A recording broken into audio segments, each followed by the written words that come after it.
Saturday. Comcast Business, every day in business, big day like Comcast Business. Get you ready for what's next. From ESPN, our man Adam Schefter joins us. Shefty, good morning. Happy day after the NFL trade deadline.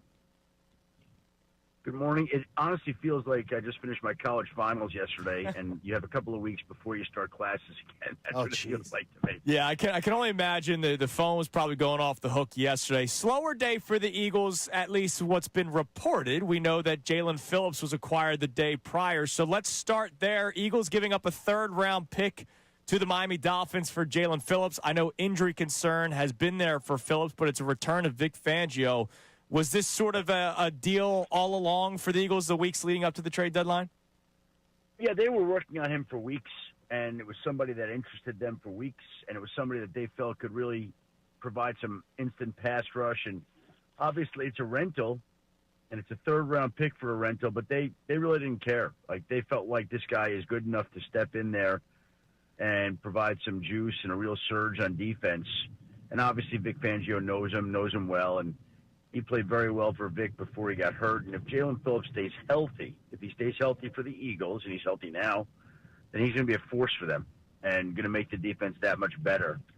And, again, if he leaves as a free agent, they'll get back a comp pick. So, maybe it costs you a round or two in a draft ahead of 1 year, but in the grand scheme of things, that's worth the roll of the dice. Okay, so you know what everybody's talking about, though, and it's one of the things that you tweeted out yesterday afternoon. As expected, A.J. Brown was not traded by the Philadelphia Eagles. But the question is, were there still teams sniffing, and was Howie taking calls from teams sniffing around? I truly do not believe there was anything there. Could somebody have called and said, hey, is A.J. Brown available? Maybe. Not that I'm aware of. It certainly could have. It doesn't matter. They weren't going to trade him. It wasn't going to happen. So we keep talking about it. Right. John, I mean. Oh, no. It means because, with Adam, I got to tell you this now. You say we keep talking about it. When you put out that tweet yesterday that A.J. Brown wasn't traded as expected, you're getting people to talk about it. So you're feeding the beast. Now, come on. I didn't. No. When I put that out there, that was my way of saying, can we stop talking about it? No, I understand. As expected, he was not traded. I know. Because there had been a lot of conversation about whether or not he would be traded, whether or not they would listen, what would happen. And that tweet was, here you go, he's not being traded. Can we move on? I got you. That's what that tweet was. We can move on for like 8 weeks. Yeah, it is. It's where it is. But it's still that fed the beast yesterday. Because I don't see. Did you talk about any other players not getting traded around the NFL yesterday? Yeah, I tweeted out that the Dolphins made no more moves. I was texting with Trey Hendrickson saying, could I put? He goes, I don't want any more attention. I'm like, okay. So by the way, if I texted A.J. Brown, maybe he would have said the same thing. I don't know. But so, I would have put out that Trey Hendrickson wasn't traded either. There were certain people, certain players, in which there was an incredible amount of noise around. Noise. Okay. And that's what it is. It's just noise. So, there was noise around the Dolphins. There was noise around A.J. Brown. There was noise around Trey Hendrickson. And in the end, that's what it was. It was just noise. That's it.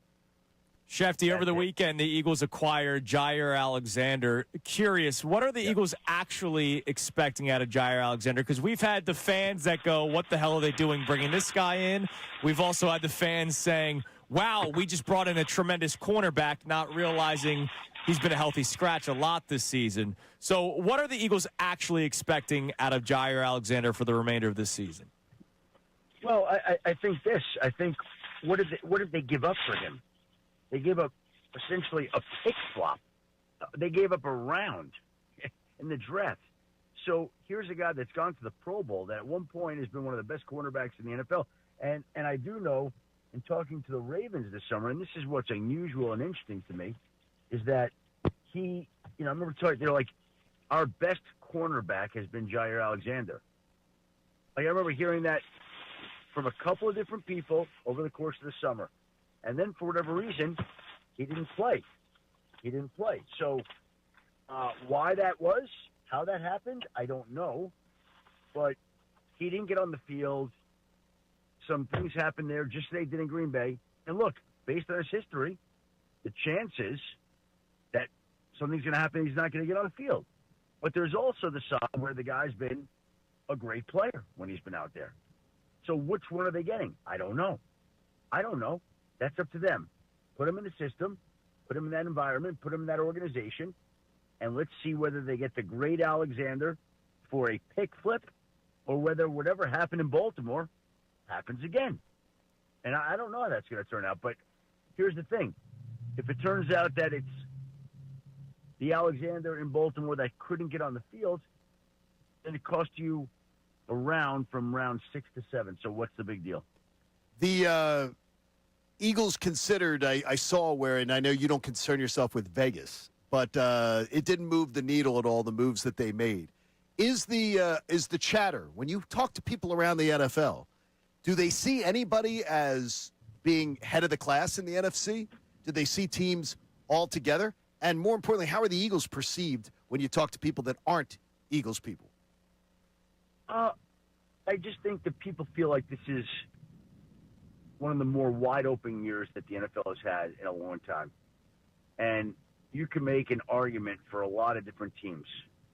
Seattle got some people's attention on Sunday night and hasn't gotten the attention it deserves and still doesn't get the attention it deserves. Sam Darnold is an MVP candidate and playing at an incredibly high level.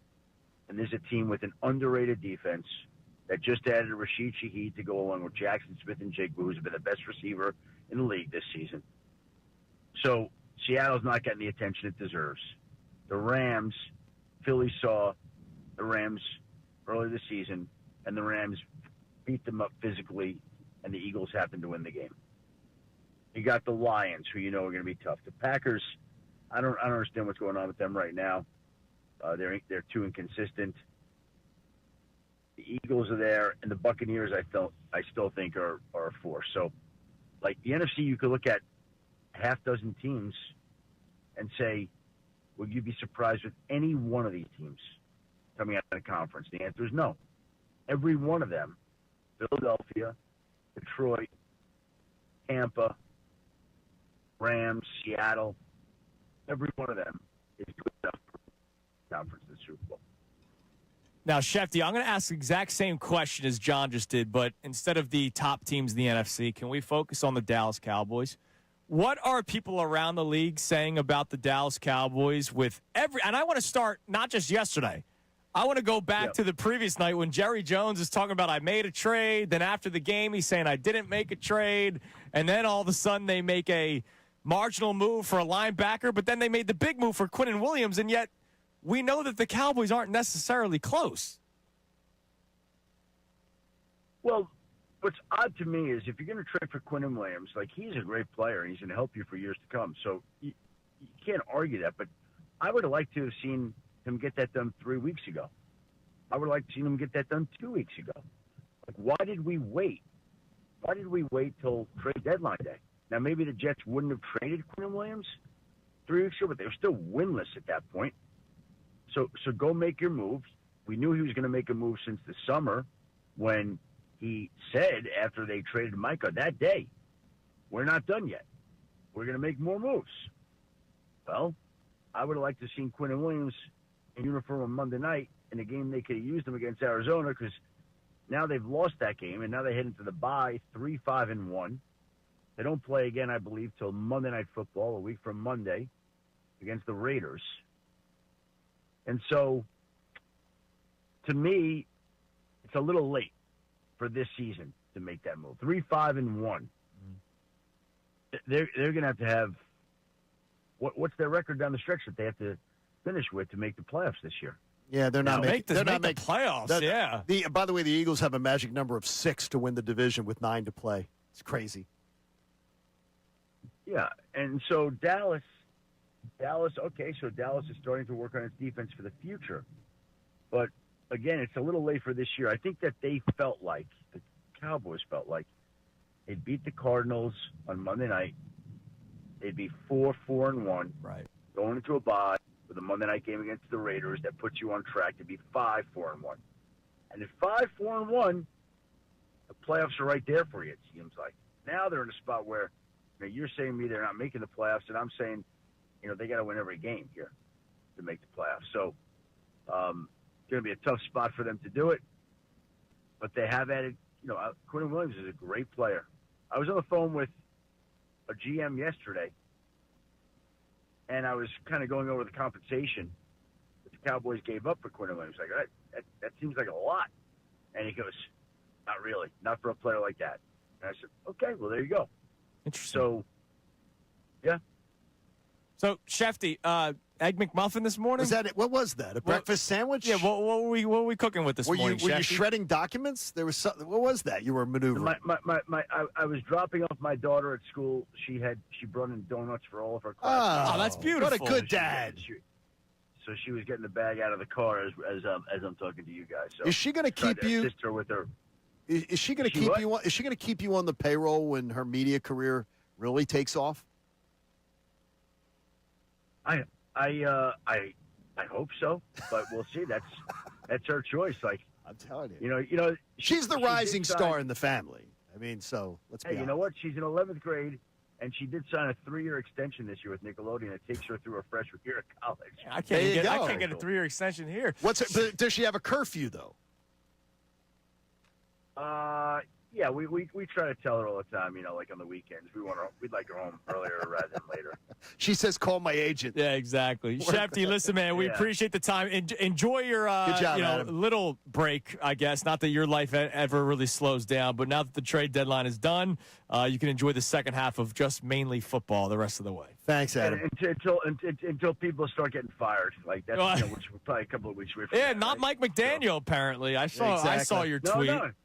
Unbelievable. Wow. He'll be on for the rest of the season. That's one less thing I have to worry about.